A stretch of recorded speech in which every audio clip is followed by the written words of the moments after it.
sadarkan diri di bawah pohon besar. Pakaiannya penuh dengan bercak lumpur, topi kobainya hilang entah kemana.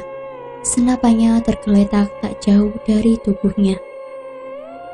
Terakhir kali Bobby sadar, dia dibawa oleh sosok wanita yang berpakaian layaknya ratu kerajaan. Entah apa yang selanjutnya terjadi, tiba-tiba sekarang dia malah terkapar di bawah pohon besar ini. Kelopak mata Bobby bergerak. Dalam satu hentakan, kedua matanya membelalak. Bobby menarik nafas dalam-dalam seperti orang yang baru saja tenggelam. Kemudian nafasnya terengah-engah. Telinganya berdengung hebat. Ia mengerang-ngerang sambil menutup kedua telinganya dengan telapak tangan. Semakin lama telinganya berdengung semakin keras. Bobby berteriak kesakitan. Dengan terburu-buru dia merogoh botol air minum dari dalam tasnya, lalu menyiram telinganya sendiri. Perlahan, rasa sakit itu reda. Bobby kembali berbaring. Dia menatap dahan-dahan pohon yang rindang, tapi tatapan itu kosong. Bobby masih bingung dengan apa yang telah dialaminya. Siapa wanita yang berpakaian seperti ratu kerajaan itu? Apakah dia penguasa Gunung Pulosari? Tak lama kemudian terdengar suara sesuatu yang mendekat dari balik semak-semak. Bobby dengan sigap meraih senapannya. Sebenarnya senapan itu sudah kehabisan peluru. Tapi setidaknya Bobby bisa menggunakannya untuk memukul kepala babi hutan. "Siapa kamu?" tanya Bobby sambil tetap waspada. Dari balik semak-semak muncul seorang anak lelaki yang umurnya kisaran 9 tahun. Dia menjinjing 5 botol air yang kosong. Pakaiannya kumal, wajahnya pucat seperti orang yang sedang sakit. "Fatih," kata anak kecil itu dengan suara pelan. "Fatih." Bobby mengulang jawaban si anak kecil.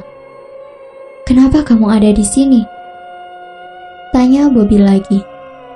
"Aku penjual air minum buat para pendaki dan aku tersesat. Aku nemuin banyak mayat pendaki di sana, Om," kata Fatih sambil menunjuk ke arah selatan. "Antar aku ke sana." Bobby mendekati anak itu. "Aku lapar, Om."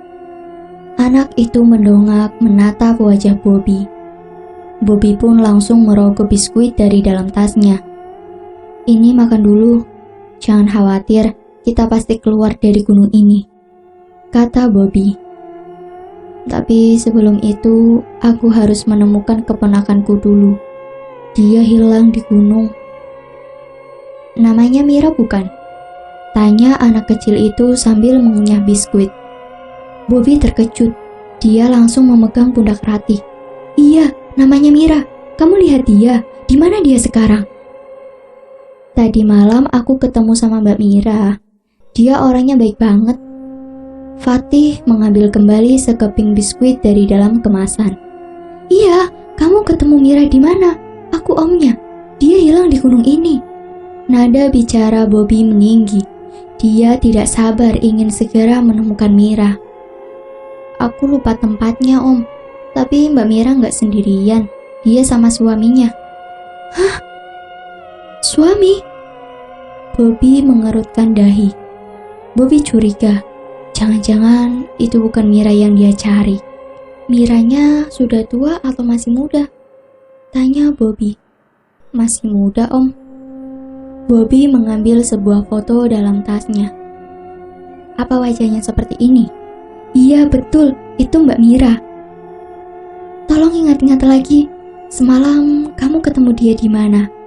tanya Bobby. Fatih berhenti mengunyah. Matanya melirik ke atas. Dia sedang berusaha mengingat tempat semalam.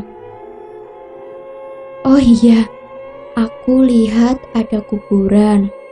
Mbak Mira sama suaminya berziarah di kuburan itu. Kalau nggak salah, lokasinya di sebelah sana." Fatih menunjuk ke sebuah arah. "Ayo kita ke sana sekarang." Bobby memegang lengan anak itu. Kini dalam pencariannya Bobby tidak sendirian. Dia ditemani Fatih, anak kecil si penjual air yang juga tersesat di Gunung Pulau Sari. Mereka terus berjalan menembus semak belukar. Sesekali Bobby menebas pohon-pohon kecil yang rantingnya menghalangi jalan. "Kamu yakin jalannya ke arah sini?" tanya Bobby. "Iya om, seingatku ke sini," kata Fatih. "Tapi ini semak belukar Fatih." Tiba-tiba Fatih menghilang.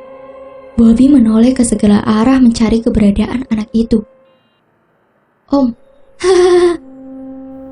Fatih sudah ada di atas dahan pohon besar. Wujudnya berubah. Ia telanjang bulat. Tubuhnya putih semua. Matanya besar dan juga bertaring. "Sini main, Om." Melihat kejadian itu, Bobby langsung lari tanpa arah. Ia menerjang semak belukar. Bobby tak menyangka kalau anak kecil itu adalah jelmaan setan. Malam pun tiba. Hujan mengguyur dengan sangat deras. Petir berkelabatan menyambar pohon-pohon besar di Gunung Pulau Sari. Bobby mendirikan tenda di tengah hutan. Dari luar tenda, bayangan Bobby terlihat jelas. Ia sedang sibuk mengotak-ngatik smartphone-nya agar dapat sinyal. Dia mau menghubungi istrinya di rumah dan mengabarkan kalau kondisinya saat ini baik-baik saja. Akhirnya Bobby berhasil mendapatkan sinyal. Ia coba menghubungi nomor telepon istrinya, namun tidak aktif. Lalu ia coba menghubungi telepon rumah dan akhirnya tersambung. Bobby meletakkan smartphone-nya dan powerbank di dekat pintu tenda dom agar sinyalnya stabil. Tak lama kemudian, istri Bobby mengangkat telepon itu. "Halo?" Terdengar suara dari seberang telepon. "Halo Mah, ini Papa, kamu baik-baik saja kan?" Nada bicaranya terburu-buru. "Papa?" "Iya ini aku Mah, gimana kandungan kamu, baik-baik saja kan?" tanya Bobby. "Pah, bukannya 2 hari lalu Papa udah pulang dari gunung?" tanya istri Bobby dengan nada bicara seperti orang yang sedang kebingungan. Jelas saja Bobby kaget mendengar pernyataan istrinya. "Aku belum pulang, Mah. Aku masih di gunung." "Aktifkan smartphone kamu, kita video call," pinta Bobby. Tak lama berselang, Bobby melakukan video call dengan istrinya. Sinyalnya sangat lemah dan kadang buffering. "Ini aku, Mah. Lihat, aku masih di gunung," jelas Bobby. "Astagfirullah, Pak. Terus yang sekarang di rumah sama aku siapa?" Wanita itu tampak panik. "Kamu tenang, Mah. Jangan berisik. Di mana lelaki itu sekarang?" "Di kamarku, Pak. Lagi tidur," jawab wanita itu. "Coba kamu ke kamar. Papa mau lihat," kata Bobby. "Aku takut, Pak." Wanita itu malah menangis. "Kamu jangan nangis, Mah. Nanti dia bangun. Coba Papa mau lihat sosok lelaki itu, Mah," pinta Bobby. Layar smartphone Bobby bergerak tidak stabil. Istri Bobby melangkah perlahan ke kamarnya sambil mengarahkan kamera ke depan. "Aku takut, Pak," rengek wanita yang sedang hamil itu. "Shh, jangan berisik, Mah." Bobby tetap fokus ke layar smartphone. Dari layar smartphone itu, Bobby melihat sosok yang menyerupai dirinya sedang tertidur pulas. "Itu, Pak," bisik istri Bobby. Bobby merinding dengan apa yang dilihatnya. Lelaki itu benar-benar menyerupai wajah Bobby. "Kamu tenang, Mah. Papa mau minta bantuan Ustadz buat ngusir makhluk gaib itu," ujar Bobby. Wanita itu mengarahkan kembali kamera ke wajahnya sendiri. "Aku harus bagaimana sekarang, Pak?" tanya wanita itu sambil menangis kecil. Belum sempat Bobby menjawabnya, tiba-tiba ia melihat ada sesuatu yang sedang berdiri di belakang istrinya. Sosok itu bertubuh besar dan menjulang tinggi sampai kepalanya menyentuh langit-langit kamar. "Mah, lari, Mah!" teriak Bobby. Seketika video call itu terputus, seperti ada yang memukul smartphone istri Bobby. Mah! Ia coba menghubungi kembali istrinya. tapi tetap tidak bisa. Nomor istrinya tidak aktif. Dia coba menghubungi telepon rumah, tapi tidak ada yang mengangkatnya. Bangsat! Bobby marah. Nafasnya terengah-engah. Dia lalu keluar dari dalam tenda, menerobos hujan yang begitu lebat. Bobby mendongak ke langit sambil berteriak, "Bangsat kalian semua! Kalian akan tahu akibatnya kalau berani menyakiti istriku." Tak lama setelah Bobby berteriak, petir menyambar sebatang pohon yang dekat sekali dari tempat Bobby berdiri. Ia pun terpental jauh. Tubuhnya menabrak batang pohon sampai akhirnya dia pingsan. Bobby tidak melihat kalau di atas batang pohon itu banyak sekali dedemit yang bergelantungan. Dari tadi kawanan dedemit itu memperhatikan Bobby yang sedang marah-marah. Keesokan paginya, seorang wanita muda yang umurnya kisaran 25 tahun mengguncangkan bahu Bobby. Mas, kata wanita itu. Perlahan Bobby membuka matanya.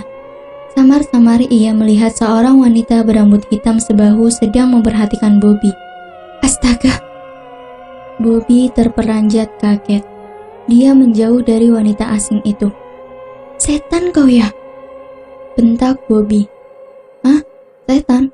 Bukan mas, saya orang hilang. Akhirnya saya ketemu mas di gunung ini.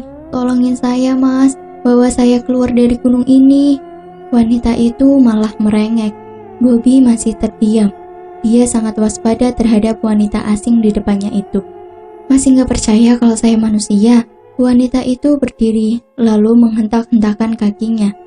Tuh, lihat, kakiku gak ngambang kan?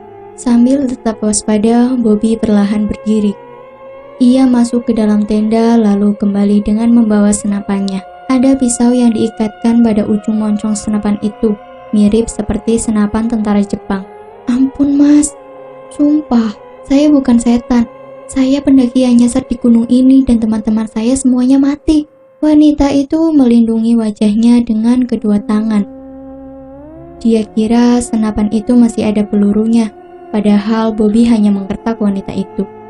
Siapa nama kamu? Ajeng mas, jawab wanita itu singkat. Balik badan, pinta Bobby sambil menggerakkan senapannya. Ampun mas, jangan bunuh saya. Wanita itu malah menangis. Bobby menyentuh punggung wanita itu. Ternyata dia benar-benar manusia. Bobby kembali ke tendanya. Dia merobohkan tenda dom lalu memasukkan kembali ke dalam ransel. Maaf, aku tidak bisa menolongmu. Aku sedang mencari keponakanku, kata Bobby sambil terus membereskan peralatan kemahnya. Aku ikut mas, pinta Ajeng. Gak bisa, aku gak mau ada beban. Kamu cari bantuan orang lain saja. Bobby menggendong tas ranselnya lalu beranjak pergi begitu saja. Wanita itu malah mengikuti Bobby. Pokoknya aku ikut. Aku takut sendirian. Bobby tidak menanggapi wanita yang sedang mengikutinya dari belakang. Dia terus berjalan tanpa arah sambil berteriak memanggil nama Mira. Tidak ada pilihan bagi Bobby. Dia juga sekarang tersesat. Bobby tidak tahu jalan pulang. Sesekali Bobby menghubungi nomor telepon istrinya. Sialnya, tidak ada sinyal. Smartphone itu ia acungkan ke arah kanan untuk mencari sinyal. Dia tidak tahu apa yang terjadi pada istrinya semalam. Bobby masih sibuk mencari sinyal. Dia berusaha menghubungi istrinya di rumah. Sayangnya, smartphone Bobby mulai kehabisan daya baterai dan mati seketika. Bobby berdecak kesal. Dia merogoh powerbank dari dalam ranselnya, dan ternyata powerbank itu juga sudah kehabisan daya. Kamu bawa HP? Bobby menghentikan langkahnya. Dia menoleh kepada Ajeng. Bawa, tapi baterainya habis. Ajeng mengeluarkan HP dari dalam saku celananya. Bobby menggelengkan kepala. Tak ada cara untuk menghubungi istrinya. Dia pun kembali melanjutkan perjalanan. Kita mau kemana? Tanya Ajeng. Sudah aku bilang kalau aku mau cari keponakanku. Mas yakin dia masih hidup? Bertahan hidup di hutan gak mudah. Timpal Ajeng. Lalu kenapa kau masih hidup?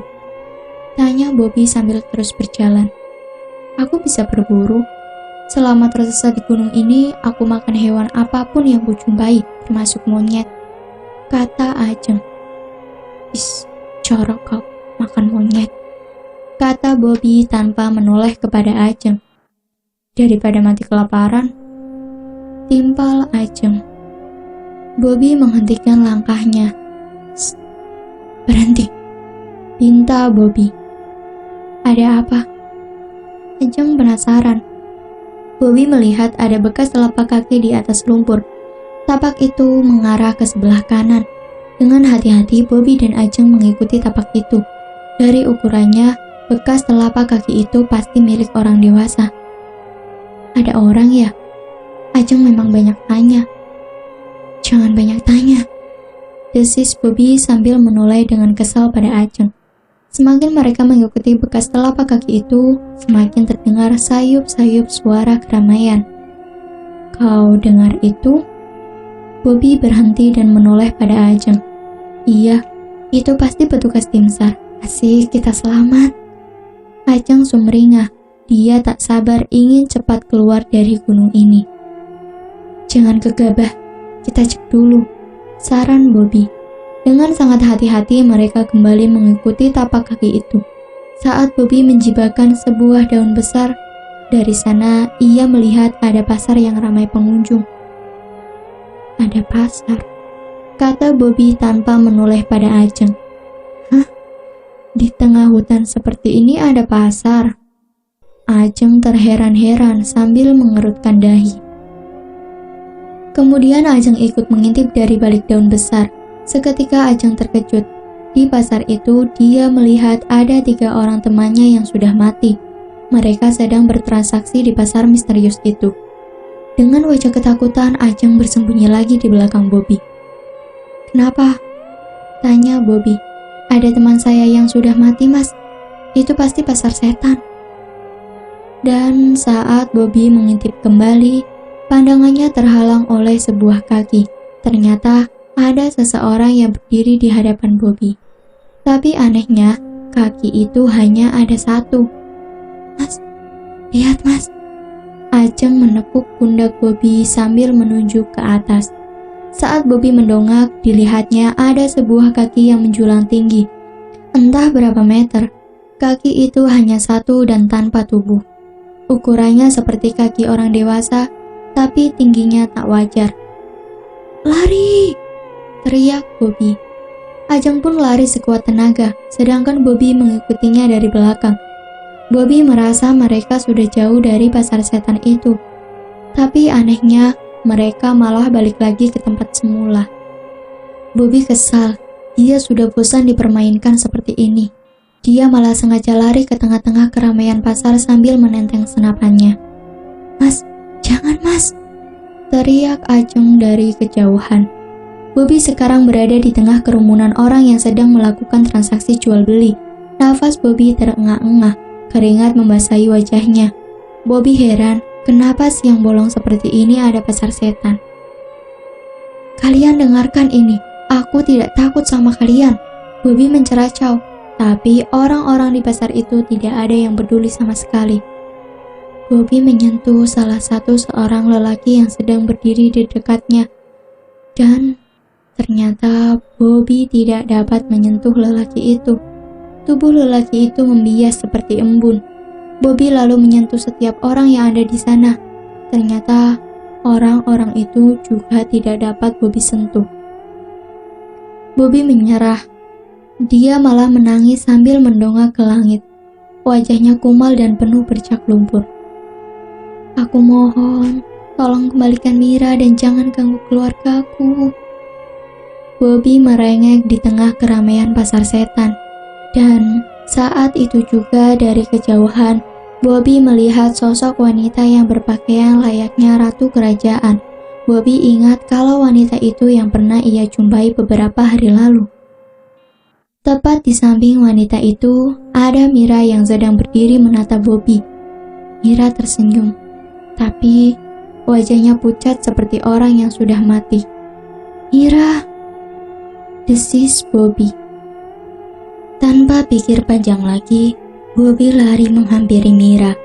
Namun, Saat ia akan menyentuh lengan Mira, tiba-tiba saja Mira dan sosok wanita berpakaian kerajaan itu hilang entah kemana.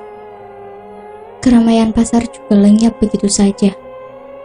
Pasar itu berubah menjadi lahan kosong yang berbatu, sedangkan Ajeng masih berdiri di kejauhan sambil terheran-heran dengan apa yang dilihatnya.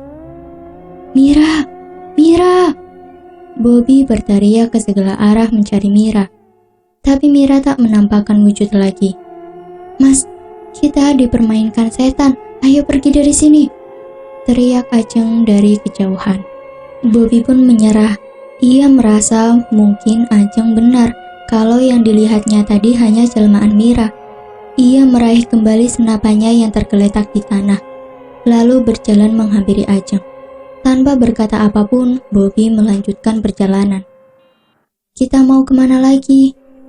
Ajeng mempercepat langkahnya, mengejar Bobby. "Sudah kubilang aku mau cari Mira." Kini Bobby cengkel sama Ajeng yang banyak tanya. "Iya, tapi kita kemana?" tanya Ajeng lagi. "Aku tidak tahu." Bobby berhenti.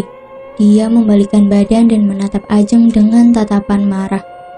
"Sudah kubilang, jangan ikuti aku nggak mau ada beban," bentak Bobby. Setelah dibentak seperti itu, Ajeng langsung diam dan tertunduk. Bobby melangkah kembali. Kali ini ia mempercepat langkahnya. Ajeng tergopoh-gopoh mengejarnya dari belakang. Sampai sore, mereka malah semakin tersesat di tengah hutan. Bobby kelelahan, persediaan makanannya sudah habis. Ia duduk di bawah pohon sambil memeriksa ranselnya mencari-cari sisa makanan. "Aku udah kehabisan makanan, air juga habis," kata Bobby sambil melirik Ajeng. "Aku ada air minum nih."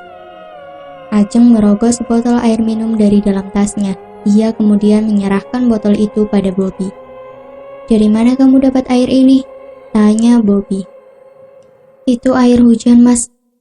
"Nama kamu siapa sih, Mas?" Ajeng malah balik tanya. "Bobby." Ajeng mengangguk-ngangguk. Tak lama kemudian terdengar suara petir dari kejauhan. Awan hitam pun perlahan mendekat membuat suasana menjadi mendung. "Sepertinya akan hujan. Kita bikin tenda di sini saja." Bobby bangkit lalu mengeluarkan tenda dom miliknya.